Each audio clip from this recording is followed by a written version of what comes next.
The world came to him in fragments, cracks of blinding light, sudden bursts of pain, and a cacophony of groans as his body was thrown about like a rag doll. His ship was no more than a shell of its former self, tumbling toward the surface of an alien world like a meteorite plunging through the atmosphere. The cockpit alarms had gone silent, either broken or mercifully disabled, but it hardly mattered anymore. The protagonist, Mark, gripped the control panel in front of him, trying to make sense of the chaos as the horizon tilted and the ground rushed up to meet him. The impact came hard and fast. Metal screeched and buckled as the ship crumpled against the earth, and for a few moments, everything went dark. Silence settled like a suffocating blanket. When Mark finally awoke, it was to the realization that he had survived, though only just. His head pounded, blood trickled down the side of his face, and every muscle in his body ached. But he was alive. The air was thick and heavy, unfamiliar. He unbuckled himself from the ruined chair, fumbling with the straps, and forced the emergency hatch open with a grunt. The ship's wreckage groaned as it shifted under its own weight, and he crawled out, pulling himself onto the cool, hard ground of the alien planet.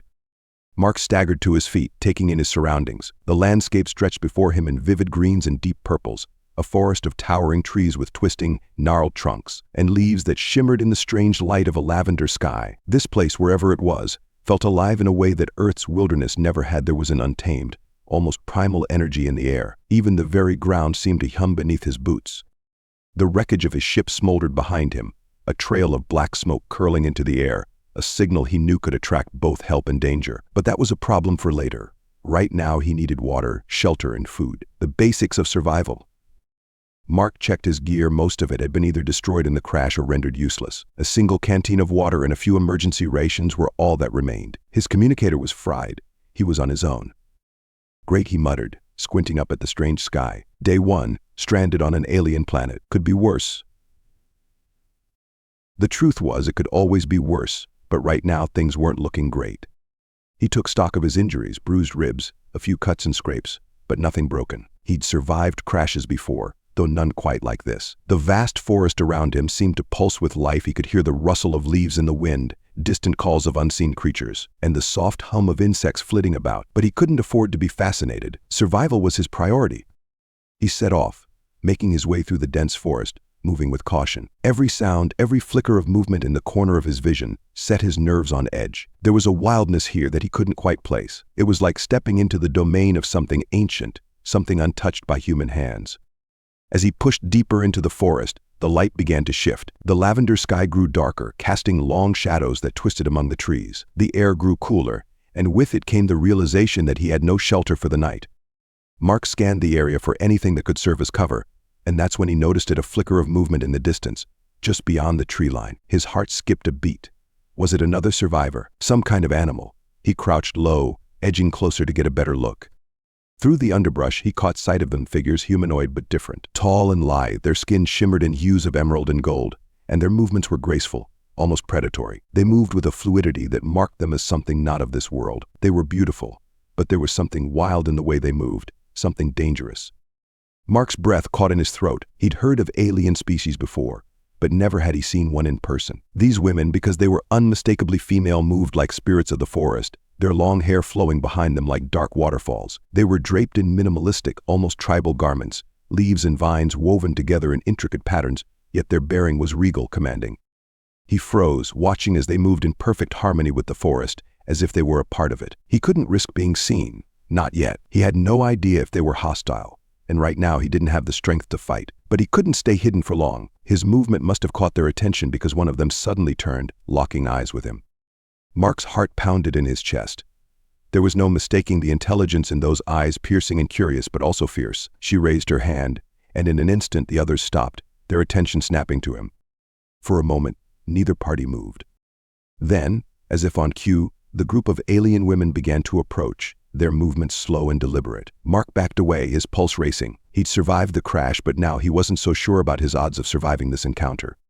The leader of the group stepped forward, her gaze fixed on him. She spoke in a language he couldn't understand, her voice soft yet commanding, like the rustle of leaves in the wind. When he didn't respond, she narrowed her eyes, her expression shifting from curiosity to something more dangerous. Without thinking, Mark held up his hands in a universal gesture of peace. "I don't want any trouble," he said, though he knew they couldn't understand him. The woman tilted her head, studying him for a moment. Then, to his surprise, she reached out and touched his chest. Her fingers were cool against his skin, and for a brief moment he could feel something, a connection, a warmth that spread through him, calming his racing heart. Her eyes softened slightly, but there was still an edge of wariness. Before he could react, she spoke again, this time gesturing toward the forest behind them. She wanted him to follow. Mark hesitated. He had no idea what their intentions were, but he was out of options. If he stayed out here on his own, he wouldn't last the night. And something told him these women, these wild, mysterious creatures, were his best chance at survival. With a deep breath, he nodded and followed them into the unknown. The journey through the forest was surreal. As the women led him deeper into their world, Mark couldn't help but marvel at the way the landscape shifted around them. The trees grew taller, their branches twisting like ancient arms reaching toward the sky. Strange, glowing flora lined the path, casting an ethereal light that illuminated the way. The women moved with the ease of predators in their natural habitat, but they kept a close eye on him, as if assessing whether he was friend or foe. After what felt like hours, they arrived at a clearing. In the center stood a towering structure woven from the trees themselves, as though the forest had bent to the will of these women. It was a village, hidden deep within the wilderness, a sanctuary both beautiful and wild. The leader of the group turned to him, her eyes now soft but still cautious. She pointed to the sky, then at him, as if asking where he had come from. Mark hesitated, then pointed back toward the horizon, toward the wreckage of his ship. The woman nodded, understanding dawning in her eyes. She turned to the others and spoke, her words quick and decisive. They responded with nods, though some cast wary glances at him. Finally, the leader gestured for him to follow her again. This time, she led him toward the center of the village, where a fire burned brightly, casting flickering shadows on the ground. The warmth of the flames was a welcome relief against the cool night air. Mark sat down beside the fire, exhaustion weighing heavy on his shoulders. He had no idea what would happen next, but for now he was safe. At least he hoped he was. As the night settled in, the women gathered around the fire, their voices soft and melodic as they spoke to one another in their alien tongue. Mark watched them, feeling both out of place and strangely at peace. There was a rhythm to their movements, a harmony that he hadn't seen in any human society. They were wild, yes, but there was also a deep wisdom in their eyes, a connection to the world around them that he couldn't begin to understand. He didn't know what the future held, but one thing was certain: this planet, and these women, would change him in ways he couldn't yet imagine. As the fire crackled and the stars began to fill the lavender sky, Mark leaned back, his thoughts racing. He had survived the crash. Now, he had to survive this new world. And somehow, he knew that surviving wouldn't just mean staying alive, it would mean becoming a part of something far greater than himself. Mark awoke to the soft sounds of the village stirring to life. His body ached from the previous day's ordeal, bruised ribs, strained muscles, and the dull throb of his head injury. But he was alive, and for now that was enough. He sat up from where he had slept beside the still smoldering fire, looking around. The women of the tribe moved gracefully through the village, their forms bathed in the soft morning light. They spoke to each other in hushed tones, their language still alien to his ears but rhythmic, almost musical. Mark had never felt more like an outsider, yet there was something strangely comforting about the scene. Despite the clear danger of his situation, the village had an air of calm about it, a harmony with its surroundings that felt almost surreal. The leader of the tribe, the woman who had first made contact with him, approached, her eyes scanning him with the same intense curiosity from the day before. She was tall, her skin a smooth emerald hue with golden patterns that seemed to shift in the light. Her hair, long and dark, flowed down her back like a waterfall of midnight. She was beautiful, but in a way that spoke of strength and command, not softness. Mark stood slowly, his muscles protesting with every movement. "I guess I should thank you for not killing me," he said, though he knew she wouldn't understand the words. Still, there was no harm in trying. The woman tilted her head, her eyes narrowing slightly, as if she were trying to decipher his meaning. Then, without warning, she gestured for him to follow. Mark hesitated. He was still unsure of her intentions, unsure if these women viewed him as a guest, a curiosity, or a prisoner. But there was no point in resisting. He was in their world now. He nodded, following her through the village. As they walked, Mark took in more details of his surroundings. The village was built in perfect harmony with the forest, the huts woven seamlessly from the trees and plants around them. There was no sense of intrusion here, no sign that the land had been cleared or reshaped to suit their needs. It was as though the village had grown from the earth itself, a natural extension of the wilderness. The women moved with quiet efficiency, tending to their daily tasks, gathering fruit from the trees, weaving intricate patterns from vines and leaves, preparing food over open fires. There was a unity to their movements, an unspoken connection between them that made Mark feel like an intruder. The leader led him to a large, open structure near the center of the village, where several of the women were gathered. They glanced up as he approached, their eyes flickering with curiosity, but they made no move to approach him. Instead, they spoke among themselves in low voices, casting glances in his direction. Mark shifted uneasily.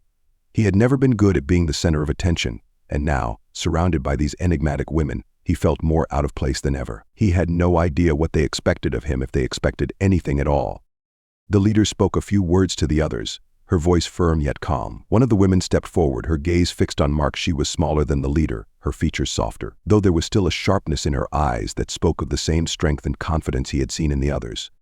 She approached him cautiously, holding out a small woven basket filled with strange fruits and nuts. Her eyes met his, and she gestured for him to eat.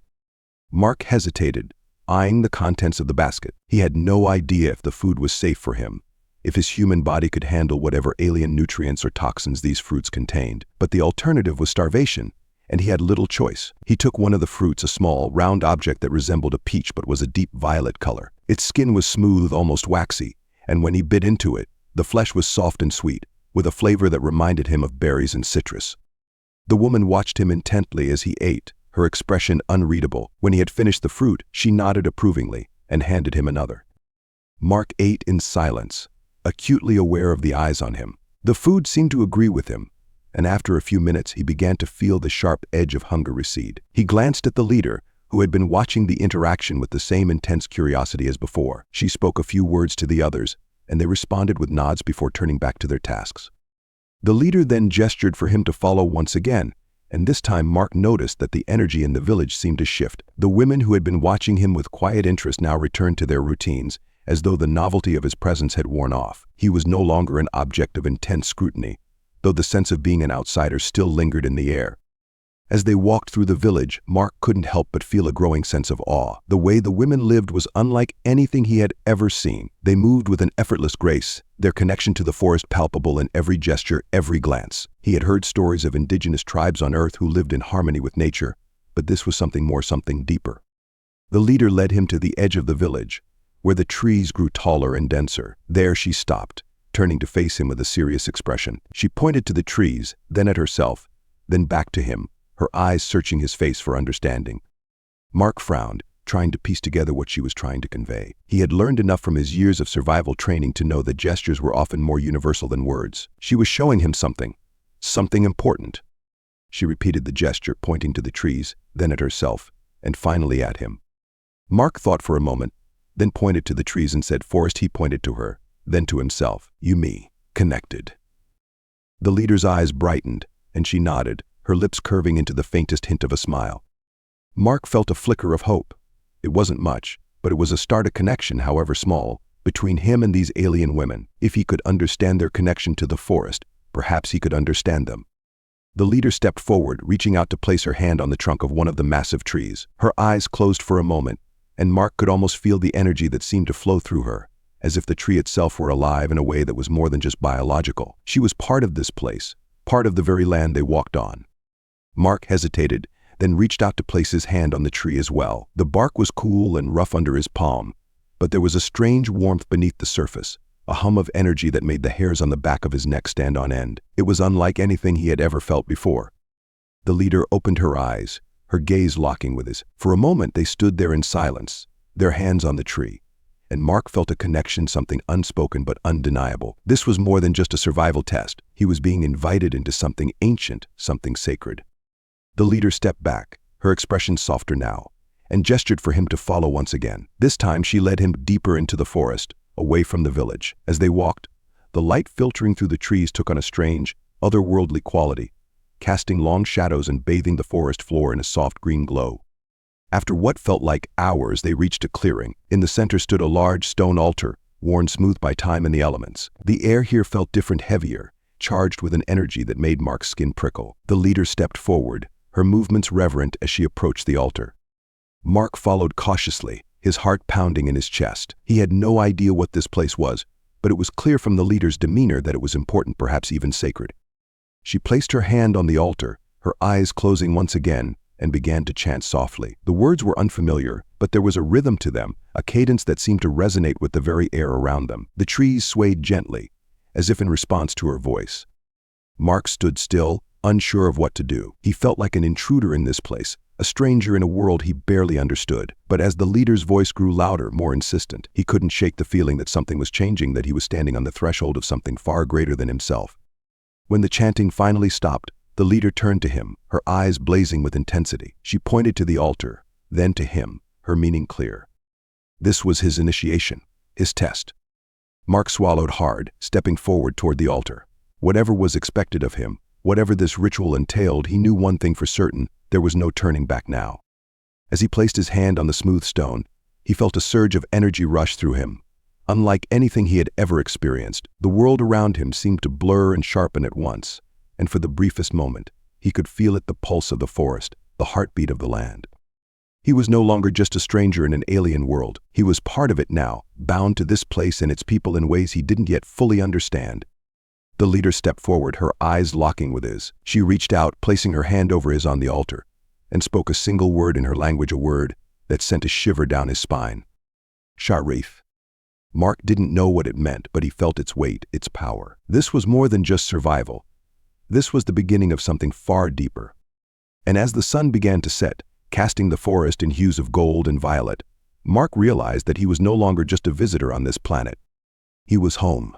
The days passed in a blur, and Mark found himself gradually growing accustomed to life among the wild tribe of alien women. The village's rhythms had become his own: the daily rituals, the quiet conversations by the fire, the strange yet nourishing food they shared. He was no longer treated as an outsider, though the tribe's wariness had not fully faded. He could feel it in their glances, in the way they still measured his every move. But there was one among them who had softened toward him, the leader he had first met, whom he had begun to call Serena. She had not offered her name, no words had passed between them in a language he could understand, but her presence had become a constant in his life. Where she went, he followed. When he struggled to grasp the ways of their world, it was she who guided him with patience and an unspoken understanding. Mark found himself drawn to her not just for her beauty, which was undeniable, but for the strength and quiet wisdom that radiated from her. She was the heartbeat of the tribe, and though they had not shared a single word in a common tongue, Mark felt the pull of something deeper growing between them. A bond was forming, though it was fragile, tenuous. He could sense it in the way she looked at him when she thought he wasn't paying attention, in the way her touch lingered just a moment too long when she showed him how to tie the intricate knots they used to bind their shelters. It was during one of these quiet moments, as they stood at the edge of the village watching the sun sink below the horizon, that the first sign of danger came. A sharp, unnatural cry pierced the air, followed by the unmistakable sounds of something crashing through the forest. Serena stiffened beside him, her eyes narrowing as she listened. The peaceful hum of the village was shattered in an instant. The women, who had been tending to their tasks or resting by the fire, were on their feet in moments, their movements sharp and purposeful. Weapons, spears, and curved blades crafted from materials Mark couldn't identify appeared in their hands as if conjured from thin air. Serena turned to him, her face hard with resolve. She gestured toward the village center, her meaning clear: stay back, stay safe. But Mark had been a soldier once, a man accustomed to battle, and he wasn't about to sit idly by while a threat loomed on the horizon. "What is it?" he asked, though he knew she wouldn't understand. Still, the urgency in his voice seemed to cut through the language barrier. Serena's expression softened for just a moment before hardening again, her eyes flicking toward the tree line where the noise had come from. Mark followed her gaze, straining to see through the thick shadows of the forest. For a moment all was still. The only sound was the quiet rustle of the wind through the leaves. But then, like a predator emerging from its hiding place, the threat revealed itself. Figures moved through the trees, large, hulking forms that moved with a slow, deliberate menace. Mark's breath caught in his throat as they came into view. They were unlike anything he had ever seen. Towering, muscular creatures with leathery skin that glistened in the fading light. Their eyes gleamed with a predatory intelligence. They were draped in crude armor made of bone and hide, and in their hands, they carried weapons far more brutal than anything the women of the tribe wielded: massive clubs and jagged blades that seemed designed for one purpose: destruction. Mark had seen war before, had stared into the faces of enemies on battlefields light years away from this place, but nothing had prepared him for this. These creatures, these hulking, barbaric brutes, were the embodiment of raw, unchecked violence, and they were coming straight for the village. The women of the tribe moved swiftly, falling into formation with a practiced ease that spoke of many battles fought together. Serena was at the forefront, her spear held high, her expression fierce and unyielding. She shouted commands in her language, her voice cutting through the air like a blade. The women responded with sharp nods, their eyes fixed on the approaching enemy. Mark's heart raced. His instinct screamed at him to fight, to stand with them, but he had no weapon, no way to contribute. And yet, he couldn't just stand by and watch. As the first of the creatures broke through the tree line, bellowing with savage glee, Serena launched herself forward, her spear striking with deadly precision. The tip of her weapon sank into the creature's thick hide, and it let out a roar of pain, stumbling back as blood poured from the wound. But more were coming, too many for the small tribe to hold off on their own. Mark's mind raced. He had no idea how many of these creatures there were or what they wanted, but it didn't matter. What mattered was that they were a threat to the people who had taken him in, and he wasn't about to let them fall without a fight. His eyes scanned the village for anything he could use as a weapon, and his gaze landed on a pile of discarded tools, stone axes, crude but effective. He grabbed one, feeling the familiar weight of it in his hand. It wasn't much, but it would have to do. By the time Mark reached the front lines, the battle had already begun in earnest. The air was thick with the sounds of clashing weapons, the cries of the women as they fought with a ferocity that belied their graceful forms. The creatures, these monstrous invaders, were strong, but the women were faster, more agile. Serena moved through them like a blur, her spear a deadly extension of her will. Mark threw himself into the fray, swinging the axe with all the strength he could muster. His first strike caught one of the creatures off guard, the blade sinking into its side with a sickening thud. It howled in pain, swinging its massive club in retaliation, but Mark was already moving, ducking beneath the swing and driving the axe into the creature's leg. It crumpled to the ground with a roar, and Mark finished it with a final, decisive blow. Adrenaline surged through him, his training kicking in as he moved from one target to the next. The creatures were powerful, but they were slow, their movements heavy and clumsy compared to the swift, precise strikes of the women. Still, for every one they brought down, another seemed to take its place.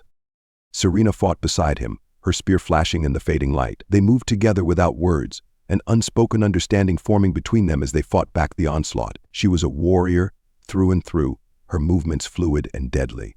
But even she was beginning to tire. Mark could see it in the way her breath came in short, sharp bursts, in the way her strikes began to slow, just slightly. And then, without warning, one of the creatures broke through their line, barreling toward the village center. Mark's heart leaped into his throat as he realized what it was after. The children, the few younger members of the tribe, who had been hidden away in the safety of one of the huts, were now in danger. Without thinking, Mark sprinted after it, his legs burning with the effort. He couldn't let this happen. He wouldn't. The creature was faster than the others, and by the time Mark caught up, it had already reached the edge of the village. It tore through the flimsy barriers that had been set up to protect the hut, its massive hands ripping through the woven walls like paper. Mark launched himself at the creature, swinging the axe with all his might. The blade bit into its back, and it let out a roar, turning on him with eyes blazing with fury. It swung its club, but Mark ducked just in time, feeling the rush of air as the weapon passed over his head. He had no time to think, no time to plan. His movements were pure instinct as he dodged and struck, every fiber of his being focused on stopping this creature from reaching its goal. It was bigger than him, stronger, but Mark had one advantage: it was angry, and anger made it sloppy. With a final, desperate strike, Mark brought the axe down on the creature's head. It let out one last bellow of pain before crumpling to the ground, its massive body falling still.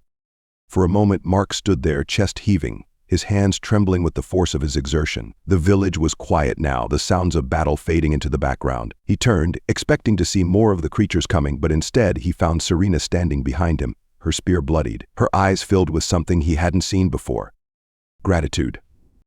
She approached him slowly, her gaze never leaving his. When she reached him, she placed a hand on his chest, her touch light but firm. There was no need for words. In that moment, they both understood what had happened.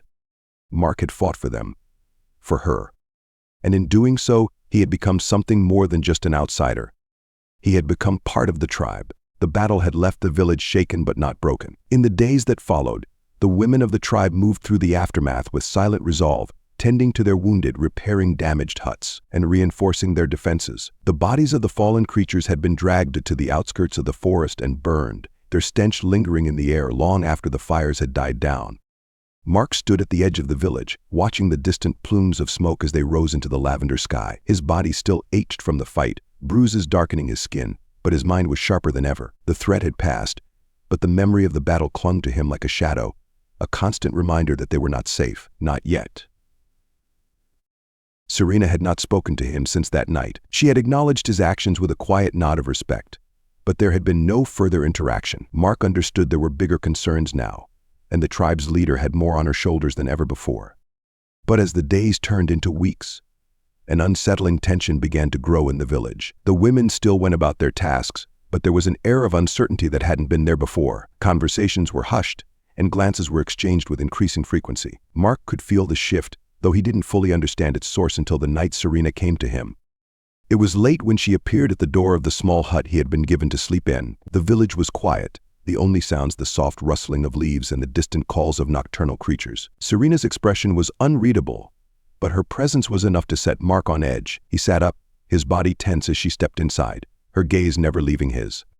For a long moment, neither of them spoke. Then, without preamble, Serena sat across from him, her posture as rigid as ever, but her eyes filled with a weight he hadn't seen before. "Ashen valor," she said, the words soft but firm. Mark frowned, shaking his head. "I don't understand." Serena let out a breath, frustration flickering in her eyes. She pointed to herself, then to him, repeating the phrase, "Ashen valor." Mark's heart pounded. He had no idea what she was trying to convey, but the urgency in her voice told him this wasn't just another lesson in their language. This was something important, something that weighed heavily on her. She rose to her feet, motioning for him to follow. Reluctantly, Mark did as she asked, his mind racing with possibilities. They walked through the village in silence, the shadows of the trees long and twisted in the moonlight. The air was cool, and the scent of the forest was thick around them. Serena led him to the center of the village, where a large fire had been lit, its flames casting a warm glow over the clearing. The women of the tribe were already gathered there, their faces illuminated by the firelight. Their eyes followed Mark as he approached, but there was no hostility in their gazes, only expectation. Serena stepped forward, speaking in her language, her voice clear and steady. The women listened intently, nodding in agreement as she spoke, their eyes occasionally flicking to Mark. He stood there, trying to piece together what was happening, but the meaning of Serena's words was lost on him. Still, he could feel the weight of the moment. There was something final in the air, something that told him this night would change everything. When Serena finished speaking, she turned to Mark, her expression softening just slightly. She gestured to the fire, then to the village around them. Finally, she pointed to him. It was only then that Mark began to understand. He was being asked to lead.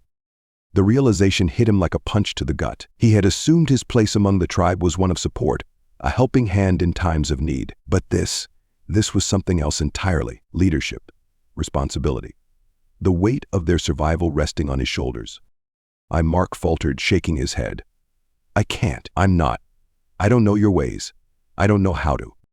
Serena's eyes hardened, and she stepped closer, her voice low and insistent. She placed a hand on his chest, right over his heart, and spoke again. "Ashen valor." Mark swallowed hard, meeting her gaze. He didn't need to understand the words to grasp her meaning. She was telling him that he could lead, that he had already proven himself. The way he had fought, the way he had defended the village, those actions had spoken louder than words ever could. But still, doubt gnawed at him. He wasn't one of them. He wasn't part of this world.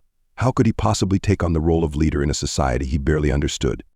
Serena must have seen the uncertainty in his eyes because she stepped even closer, her voice softening. "Shareth," she said, repeating the word from the night of the altar. Mark inhaled sharply. That word. It carried a weight he still didn't fully comprehend, but it stirred something deep within him. It wasn't just about survival anymore. It wasn't just about making it through each day. It was about becoming something more. About being a part of something greater than himself. His heart pounded in his chest as he looked around the circle of women, their eyes fixed on him, waiting. They had chosen him. For better or worse, they had placed their trust in him. But why?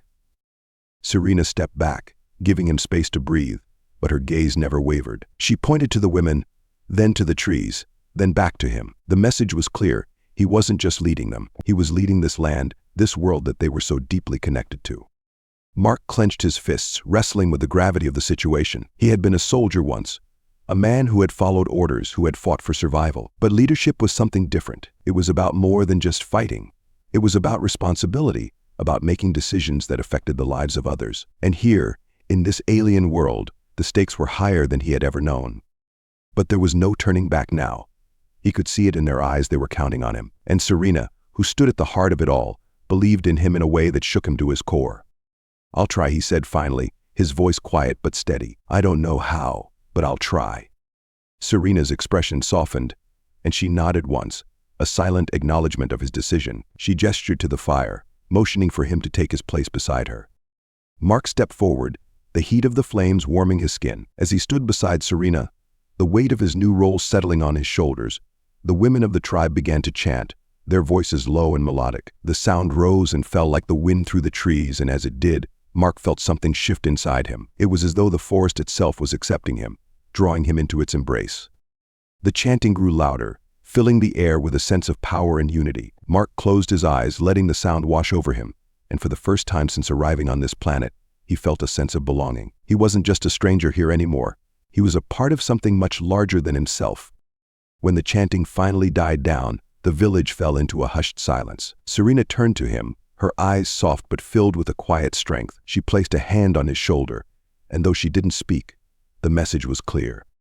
They would face whatever came next, together. The next few days were a whirlwind of activity. The village was abuzz with preparations for the coming days. Mark's new role as a leader came with responsibilities he had never anticipated. Serena took it upon herself to guide him through the tribe's customs, their strategies for survival, and the intricate balance they maintained with the forest. She showed him how to listen to the land, how to read the signs that nature provided. The more he learned, the more he realized that leadership here was not about dominance or control. It was about harmony, about finding balance between the tribe and the world around them. But it wasn't long before the first test of his leadership arrived. Word came one morning from a group of scouts who had ventured deep into the forest. The creatures they had fought off weeks ago were not an isolated threat. There were more of them, many more, and they were gathering. Mark's heart sank at the news. He had hoped, perhaps foolishly, that the battle they had fought had been the end of it, but the forest had other plans. The tribe gathered in the central clearing, the air thick with tension. Serena stood beside him, her expression unreadable, but Mark could feel the weight of her expectations. This was his test. This was where he would prove himself. He looked out at the women, their faces hard with determination, and felt a surge of resolve. They had chosen him for a reason, and he wouldn't let them down. "We prepare," he said, his voice firm. "We fight. But this time we'll be ready." The day of reckoning had arrived. The forest, usually alive with the gentle hum of life, now stood in an eerie, anticipatory silence. Even the wind, which usually whispered through the leaves, had stilled as if nature itself held its breath, waiting for the inevitable clash. The sky above was a strange shade of gold, with heavy clouds casting long, ominous shadows across the land. Mark stood at the center of the village, his eyes scanning the faces of the women who had placed their trust in him. They were armed, ready for battle, their expressions hard and resolute. There was no fear in their eyes, only a fierce determination to protect what was theirs. These women were warriors, their connection to the land deeper than any bond Mark had ever known. And yet they had chosen him, a man from another world, to lead them into what could very well be their final battle. Beside him, Serena was a pillar of strength. Her spear was gripped tightly in her hand, her jaw set in grim resolve. She had not spoken much in the past few days, but Mark could feel the weight of her presence at every moment. There was something unspoken between them now, a connection that went beyond the battlefield. They had shared not just their struggles, but their hopes, their fears, and in quiet moments between the chaos, glimpses of a future that might never come. "We're ready," Mark said. Though the words felt heavy on his tongue, he wasn't sure if he was saying it to himself or to Serena, or perhaps to the entire village. The truth was, no one could ever be truly ready for war, but they had done all they could. They had fortified the village, prepared their weapons, and trained for the onslaught that was coming. Serena turned to him, her eyes meeting his, and for the first time he saw the flicker of something softer in her gaze. She reached out, her fingers brushing his arm, a fleeting touch that sent warmth through his body. "Ashen valor," she said softly, the words now familiar to him. He nodded, understanding without needing translation. Together. They would face this together. The scouts had returned hours earlier with grim news. The enemy, those hulking, brutish creatures they had fought before, were advancing again. Only this time there were far more of them, an entire horde that would soon descend upon the village. The tribe had never faced a threat of this scale. It was unlike anything Mark had ever experienced, even in his days as a soldier on distant worlds. This wasn't just about survival. This was about protecting something sacred, something far beyond himself. As the first sounds of the enemy's approach reached their ears, the crashing of trees, the guttural growls that echoed through the forest, Mark felt the familiar surge of adrenaline kick in. His senses sharpened, his body ready for the fight ahead. But this time there was more at stake than just his own life. This time he was fighting for the women who had taken him in, for Serena, for the future they all hoped to build. The village had gathered in a defensive formation, with Mark and Serena at the forefront. The air was thick with tension, but there was no panic, no hesitation. These women had lived their entire lives in the wilds, facing dangers that would have broken lesser beings, and now they were prepared to face whatever came their way. The enemy emerged from the treeline in a wave of snarls and brutish roars, their massive forms breaking through the foliage with terrifying force. There were dozens of them, perhaps more muscular, grotesque creatures with skin as tough as leather and eyes that gleamed with primal fury. They charged forward, weapons raised, their feet pounding the earth as they came. Mark tightened his grip on the spear Serena had given him, feeling the weight of it in his hand. He had fought enemies before, human and otherwise, but nothing like this. These creatures fought not out of strategy, but out of sheer brutality, and it was that raw violence that made them so dangerous. The first clash was swift and violent. The creatures came at them with the full force of their rage, but the women of the tribe were prepared. They moved with precision, striking quickly and retreating just as fast, using their agility to avoid the brute strength of the enemy. Mark found himself in the thick of it, his spear slicing through the air as he fought to keep the creatures at bay. Beside him, Serena fought with a ferocity that left him in awe. She was relentless, her spear a blur of motion as she struck down creature after creature. Her face was a mask of focus, her eyes blazing with determination. This was her tribe, her people, and she would defend them with everything she had. Mark's body moved on instinct, his training taking over as he dodged blows and struck back with deadly precision. But for every creature they felled, another seemed to take its place. The horde was relentless, and as the battle raged on, the weight of the enemy's numbers began to press in on them. For a moment, Mark wondered if this was it, if this would be the battle that broke them. But then something changed. It was subtle at first, a shift in the air, a quiet hum that seemed to resonate from the very earth beneath their feet. Mark glanced around, confused, but then he saw the women, the tribe. They were moving in unison, their movements growing more fluid, more powerful. It was as if the land itself had come alive, lending them strength. Serena's eyes met his, and he saw the truth in them. This was the connection they had tried to show him, the bond between the tribe and the land they called home. It wasn't just about survival, it was about unity, about drawing power from the world around them. Mark could feel it now, too. The forest wasn't just a backdrop to their battle, it was part of them, part of the fight. He could feel the hum of energy beneath his feet, the pulse of the trees and the earth as it lent its strength to those who fought to protect it. With renewed vigor, Mark pressed forward, his spear finding its mark again and again. The creatures, once so unstoppable, began to falter under the combined force of the tribe and the land. They had come with the intent to destroy, but they hadn't expected this. They hadn't expected the unity of the tribe, the power of the forest. The battle was long and brutal, but slowly the tide began to turn. One by one, the creatures fell, their roars of rage turning to cries of defeat. The women of the tribe fought with unwavering determination, their movements graceful yet deadly, until at last, the final creature collapsed to the ground, lifeless. Silence fell over the battlefield. The village, battered but not broken, stood victorious. Mark stood in the center of the clearing, his chest heaving, blood dripping from a gash on his arm. He looked around at the women, his tribe now, and felt an overwhelming sense of pride. They had done it. They had survived. Serena approached him, her face streaked with dirt and blood, but her eyes shining with something brighter than victory. She placed a hand on his shoulder, her touch warm, and for a moment they stood in silence, the weight of the battle slowly lifting from their shoulders. Shereth, she whispered, the word now carrying a deeper meaning than ever before. Mark smiled, exhaustion and relief mingling in his chest. They had fought together, survived together, and now they would build something new, something stronger than what had come before. The village slowly came back to life, the women tending to their wounded, cleaning their weapons, and beginning the process of rebuilding. Mark watched them, his heart full. This was no longer just a place of survival for him, it was home. As the sun dipped below the horizon, casting the forest in a soft golden light, Serena took his hand, leading him away from the remnants of the battle. They walked in silence, leaving behind the sounds of the village as they ventured into the heart of the forest. The trees swayed gently in the breeze, their leaves rustling like whispers in the fading light. They stopped at the edge of a clearing, the same place where Serena had first shown him the altar, the place where his journey with the tribe had truly begun. She turned to him, her eyes soft, filled with a quiet intensity that made his heart race. She spoke softly, the words of her language still foreign to his ears, but their meaning clear in the way she looked at him. This was more than gratitude. This was a bond deeper than anything he had ever known. Without hesitation, Mark leaned in, his hand gently cupping her face, and kissed her. It was a kiss not born of urgency or fear, but of understanding of the shared experiences that had brought them to this moment, of the quiet strength they had found in each other.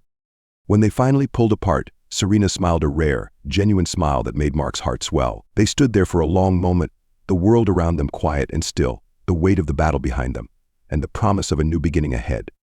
The village had survived. The forest had survived, and together they would face whatever came next.